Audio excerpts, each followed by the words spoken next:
më e zymt dhe shpesh kemi nevojë për energji pozitive të njerëzve. Dhe kush më mirë se njerëz që janë pozitive dhe vlerësohen pikërisht për këto vlera. Vlerësohen kur dia, kur mirësia, kur gjitha bën në një dhe bashkohen pra tek Elvana Shala, cilën sot e kam në studio dhe do të flasim lidhur me shumë tema. Elvana pra si një ambasadore e vullnetit të mirë për Kosovën ka pasur vizita të shumta, ka pasur takime të shumta, gjëra të ngarkuara, por që do t'i flasim gjitha me të ta që ka në studio. Mirëmëngjes Elvana dhe faleminderit që jemi ne. Mirëmëngjes, faleminderit juve. Elvana, fillimisht po duam të pyet kështu se kaq e zën, me kaq shumë angazhime, çysh shkon një ditë Elvanës? Po nisi pikërisht me këto. Krejt varet prej agjendës, gjithçka është e koordinuar një ditë më herët. Rrallë ndonjëherë ndodh me u zgjuar mëngjes edhe mos me ditë çka ka me bu sot. E thatë edhe vetë që është një periudhë jashtëzakonisht e ngarkuar prej fillimit vitit deri në fund, po megjithatë tash jam në mandatin e tretë, jam mësuar pas jetë me protokoll, jam menaxhuese shumë e mirë e kohës, kështu që ja dal në një farë forme me i mbrit të gjitha, por jashtë rastet kur nganjëherë na dalin gjëra të paplanifikuara, rrallë mund të ndodhë ajo, por edhe aty dim se si të gjendemi. Përndryshe dita e Elvanës e tash varet krejt prej agjendës, se qysh nis prej takimeve ose konferencave që mundemi i pas, shpesh herë edhe udhëtimeve të shumta, edhe gjithçka është mirë e koordinuar. Edhe besoj që dalin edhe kështu gjëra jashtë këtyre agjendave, se është e pamundshme të na me vazhdu me punën. Dalin patjetër, po gjithmonë lë hapësirë edhe për gjëra shtesë që mund të dalin zakonisht. Atëherë kur smundemi, gjithmonë zaventsohet dita e dytë. Te unë nuk ka asnjëherë nuk kam kohë, sepse mendoj që të gjithë kemi kohë, thjesht duhet të dim ta gjejmë atë, dhe unë mundona nëse sot muj mos me pas kohë për ty, nesër patjetër do ta gjej një hapësirë. Dhe çysh ka nisë kështu Elvana, e përmendë pra jenë mandatin e tretë, po je mësuar tash me këtë ritmin edhe dinamikën e kësaj punës ambasadorës vllajtit të mirë. Po çysh kanë më mendoj çka të motivon me vazhdu tutje, a e synon ende me vazhdu? Me thënë të drejtën ka qenë kërkesa ime që me përfundu me 2 mandate në 10 orë të vitit të kaluar. Mirë po ishte kërkesa i IHRC-s që unë të vazhdoj kur isha në New York, edhe thash okej, me qenë se është kërkesë e tyre që të vazhdoj tutje të jem në këtë mision, atëherë patjetër do ta bëj. Motivi vjen gjithmonë tek nevoja e madhe për të shërbyer vendit, për të shërbyer Kosovës, qoftë në aspektin e diplomacisë publike, qoftë në fushën e të drejtave të njerëzit, në ndihmën që ne ju ofrojmë njerëzve zakonisht në projekte që kanë të bëjnë me kategoritë të ndjeshme, edhe çdo ditë, çdo vit sa thua që ke bërë mjaft, e sheh që ka ende nevojë për punë, ka ende nevojë për të bërë. Kështu që ajo ndoshta është motivi kryesor. Kur ti e sheh progresin që ke bërë për gjatë mandatit tënd, kur ti e sheh ndihmësën e madhe që mundesh ma dha njerëzve në nevojë, por mbi të gjitha edhe vlerësimin e madh që e merr prapa pastaj prej publikut, prej njerëzve, prej institucioneve, por edhe prej arenës ndërkombëtare.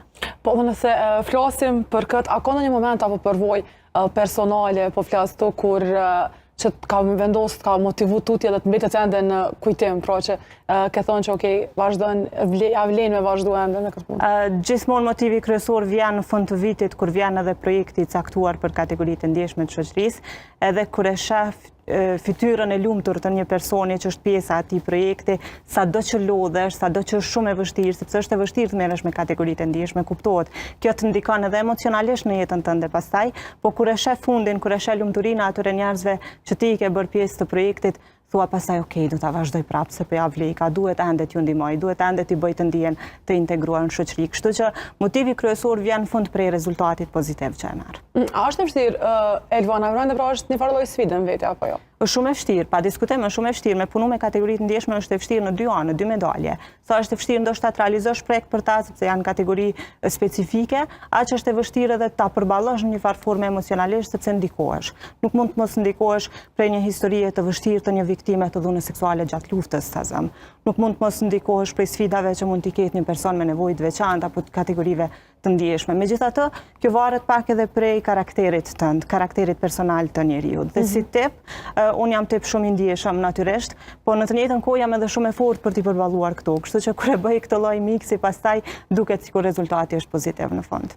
Po dhe si ka nisur ky rrugtimi Elvana? Ka erdhi ky motivi? Kemi dëgjuar shpesh edhe në për deklarime në media, apo do para përshikuesit tonë? Ata kam filluar në moshën 12 vjeçare të merrem me çështjen e të drejtave të njeriut dhe diplomacisë publike në përgjithësi, duke filluar punën me organizata të ndryshme vendore dhe ndërkombëtare në atë kohë për çështjet të fëmijëve, e pastaj gjatë rritës edhe për çështje të rriturve, edhe një farforme kam qenë familiarizuar me krejt këtu gjana me cilat merrem sot, vetëm se nuk kam pas një mision diplomatik siç e kam tash. Dhe bazuar në përvojën 12 vjeçare të asoj kohe, IHRC-ja erdhi me një kërkesë që temëronte një person nga Republika e Kosovës në këtë mision, edhe pas rekomandimeve që kanë shku direkt në selin e IHRC-s në New York, pas rekomandimeve nga ndërkombëtarët natyrisht, unë jam votuar nga 50 shtete anëtare të atij komisioni, edhe sot jam në mandatin e tretë.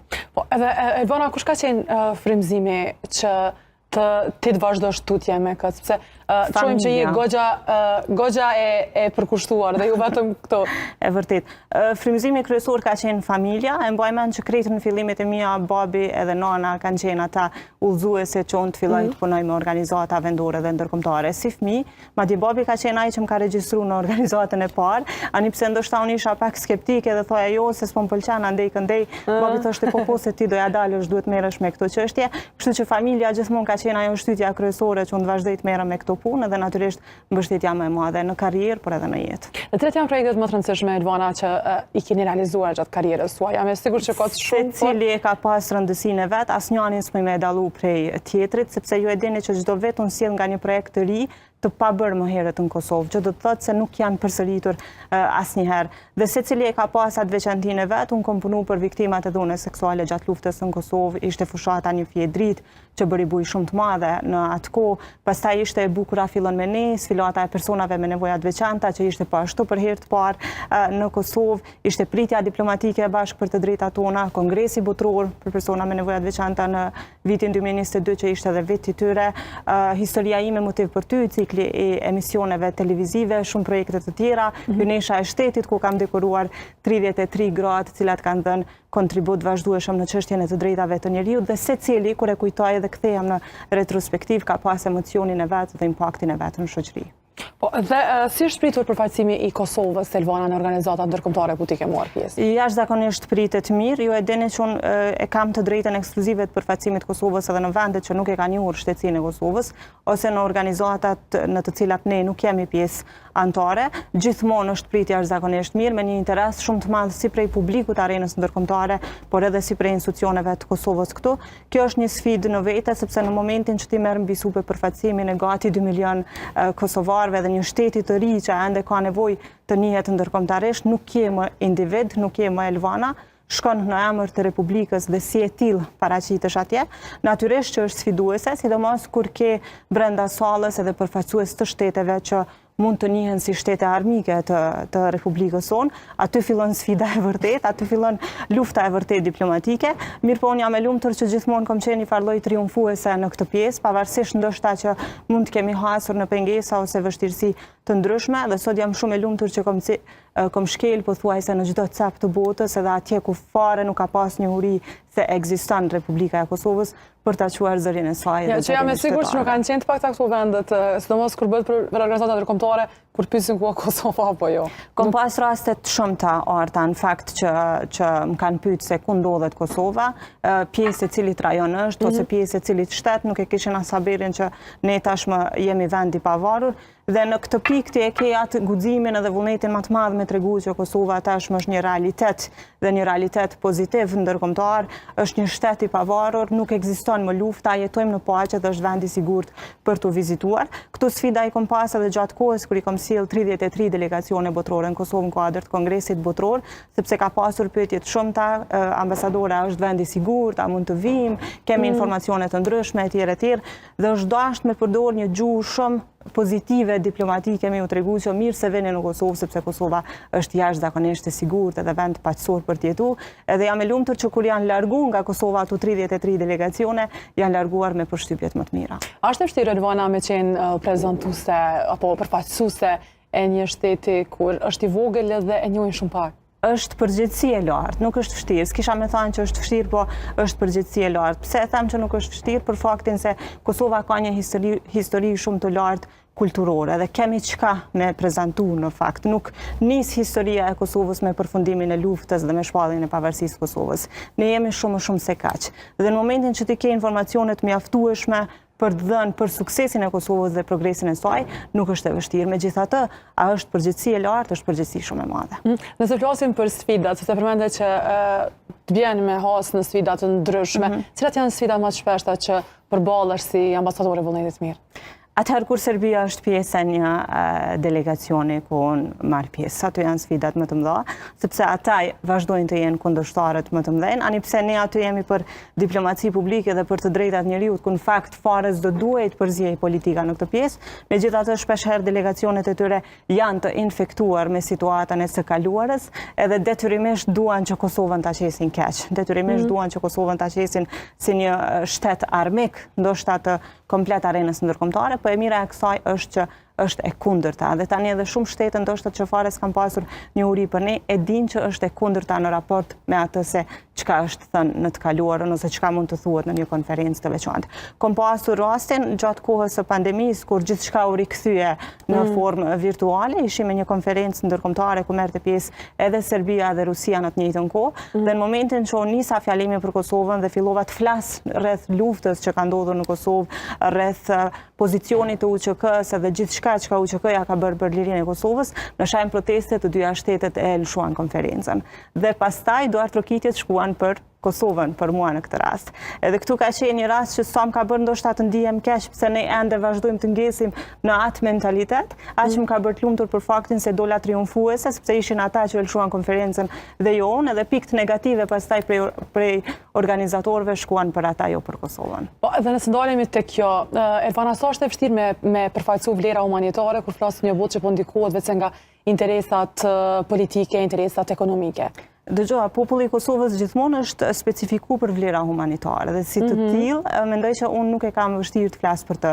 Megjithatë, çka dua të uroj është që këto vlera humanitare mos të humbin edhe mos të ndikohemi nga ato se çka po ndodhin globalisht dhe çka po ndodhin në arenën ndërkombëtare. Çkado që të ndodh, populli shqiptar, populli kosovar gjithmonë është specifiku prej vlerave humane dhe ne duhet t'i ruajmë strekisht ato.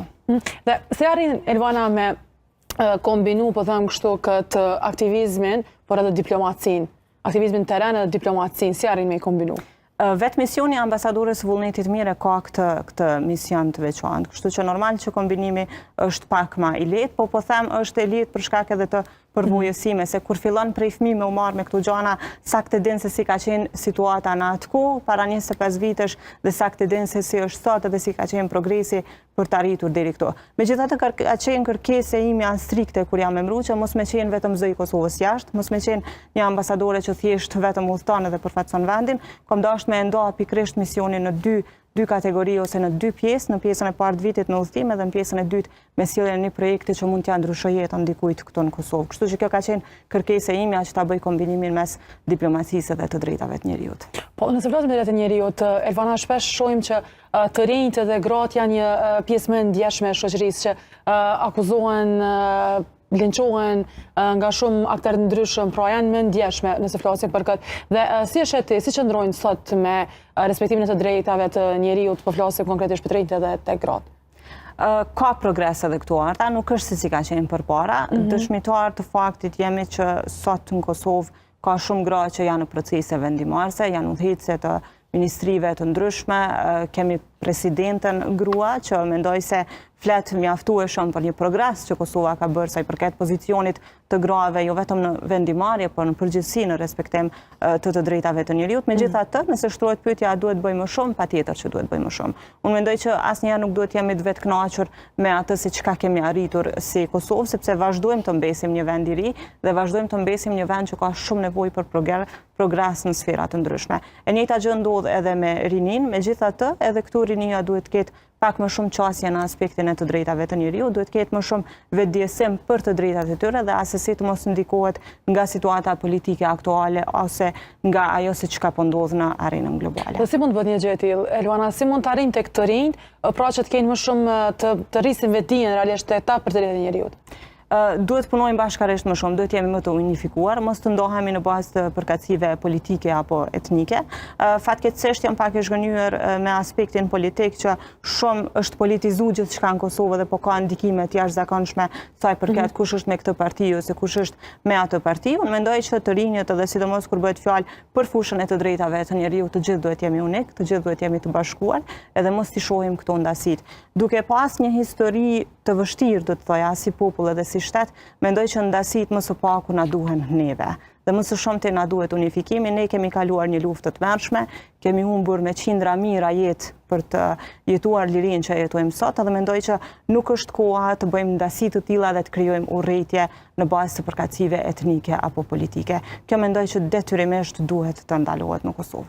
Po dhe sa është e rëndësishme, Elvana, që Kosova të promovohet përmes njerëzve me vepra pozitive, për shembull për juve në rastin fjalë. Sa është e rëndësishme? Është jashtëzakonisht e rëndësishme dhe mendoj që duhet bëjmë maksimumin, jo vetëm unë si ambasadore tash që kam një mision diplomatik, po secili, edhe gazetarët, edhe artistët, edhe sportistët janë ambasadorë në formën e vet që mund të përçojnë zërin e Kosovës në aspektin pozitiv. Dhe për këtë e di që kemi jashtëzakonisht shumë progres dhe e di që është bërë shumë sepse Kosova ndoshta më shumë të është njohur nga aspekti i sportit, prej Majlinda Kelmandit, prej Distrijes e shumë të tjerave që kanë shkruar historinë, do të thoja, për Kosovën, por edhe prej aktorëve të ndryshëm, edhe prej filmave të ndryshëm që janë prodhuar në Kosovë. Prandaj po them që ky segment nuk duhet të ndalet. Pavarësisht se a funksionon politika apo jo në Kosovë, ne nuk duhet të ndalemi që Kosovën ta paraqesim në formën më të mirë në arenën ndërkombëtare. Po dhe përmende Elvana dhe paraprakisht për që të bie me udhëtu goxha shumë në përvende, keni qenë së fundi në vizita apo jo?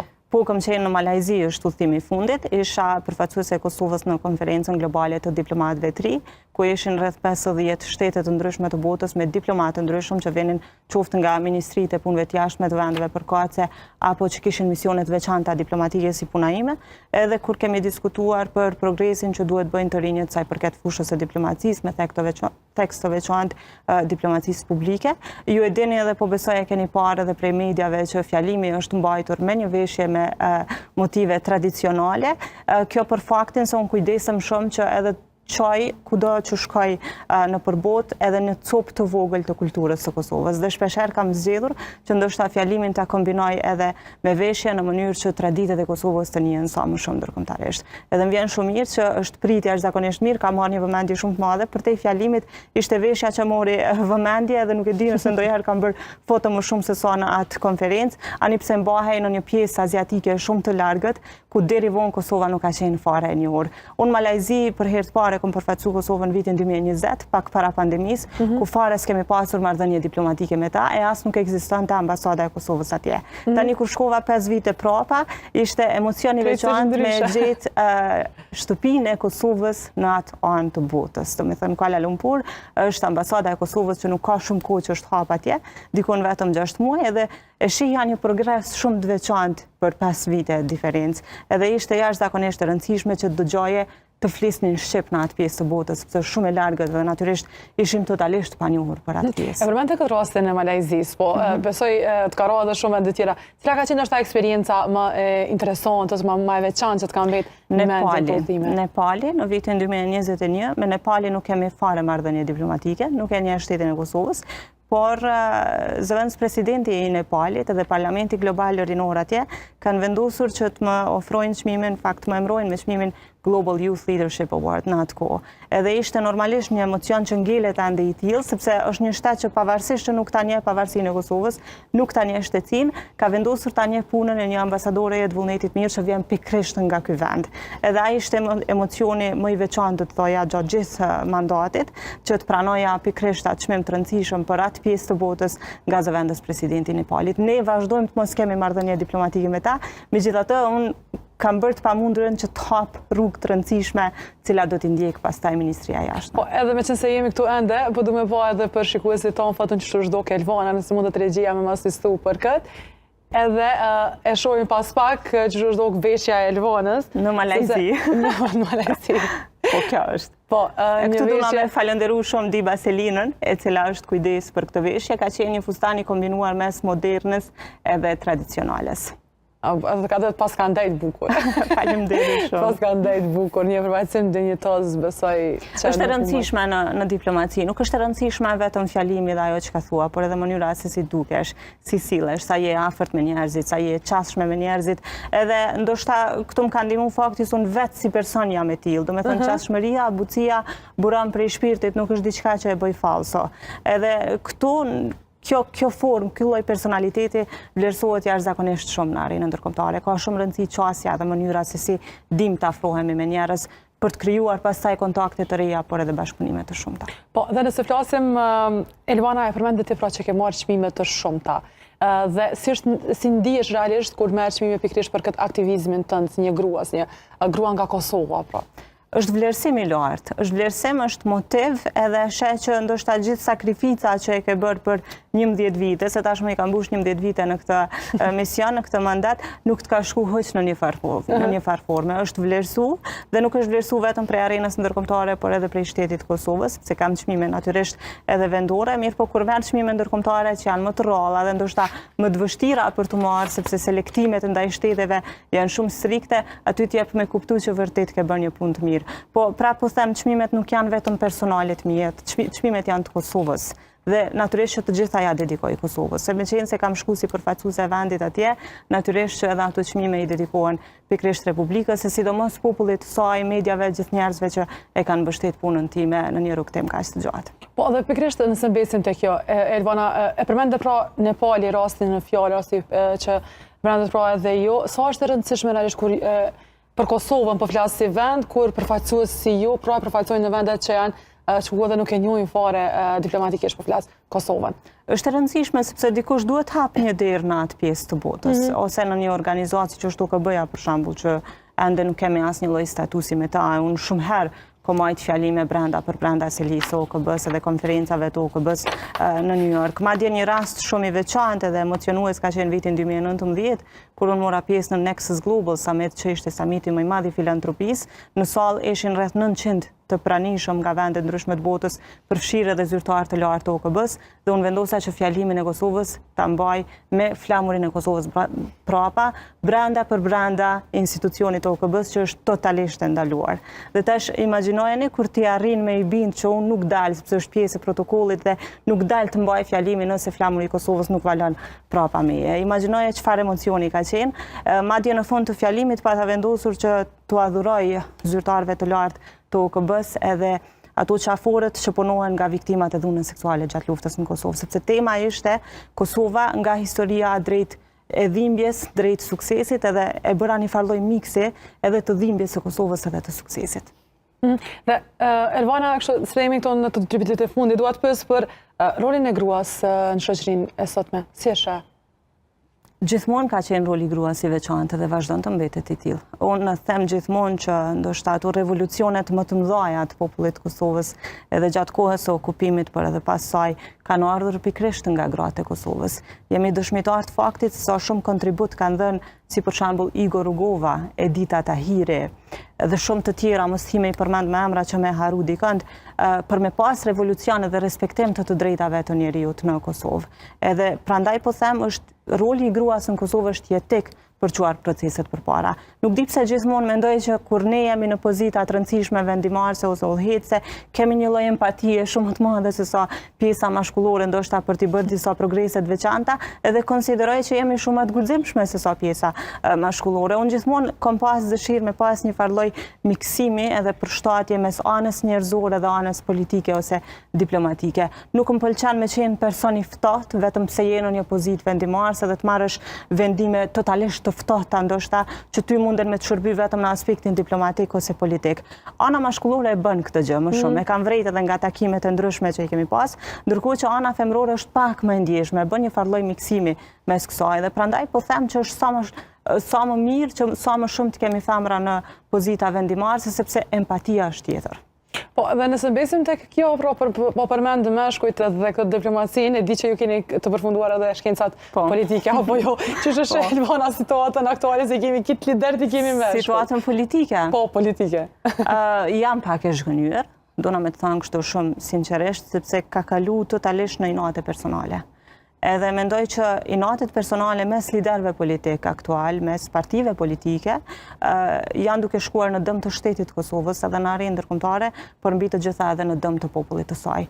Dhe shtrohet pyetja, a e meritojmë këtë gjë pas gjithë asaj sakrifice që është bërë për lirinë e Kosovës, edhe për shtet ndërtimin e saj?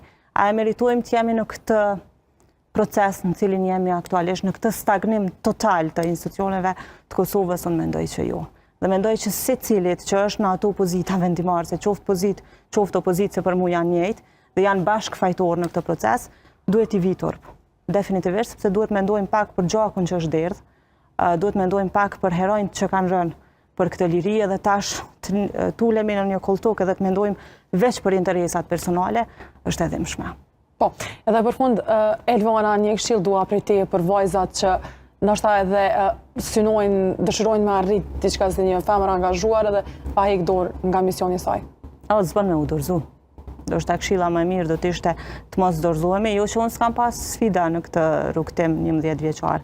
Kam pas jashtëzakonisht sfida, kam pas jashtëzakonisht paragjykime, kam pas tendenca për pengesë të punës, po thjesht nuk kam vendosur rrugën e dorëzimit. Kam vendosur rrugën e forcës, kam vendosur të jem stoike në atë që dua, të insistoj, është shumë e rëndësishme të jem insistuese në atë që duam të arrijm. Natyrisht që një grua në Kosovë ka pak më vështirë të arrijë se sa një mashkull, sepse vazhdojmë të ngelim në një mentalitet patriarkal, sado që kemi bërë progres. Vazhdojmë ta kemi pak aty këtu, atë mentalitetin patriarkal, kështu që këto stereotipe duhet i thejmë, këto tabu duhet i thejmë, duhet jem thjesht të vendosura për atë që duam edhe do t'ja dalim. Ashtu si që ja kam dalun, besoj që secila prej nesh do ja dal. Elvana, falenderoj shumë për këtë intervistë dhe kemi pas një bisedë besoj të kënaqshme edhe me shumë gjëra motivuese të paktën për shikuesit tonë. Faleminderit shumë, nuk kënaqa shumë me juve, i përshëndes të gjithë shikuesit e televizionit, edhe faleminderit që janë gjithmonë krah punës.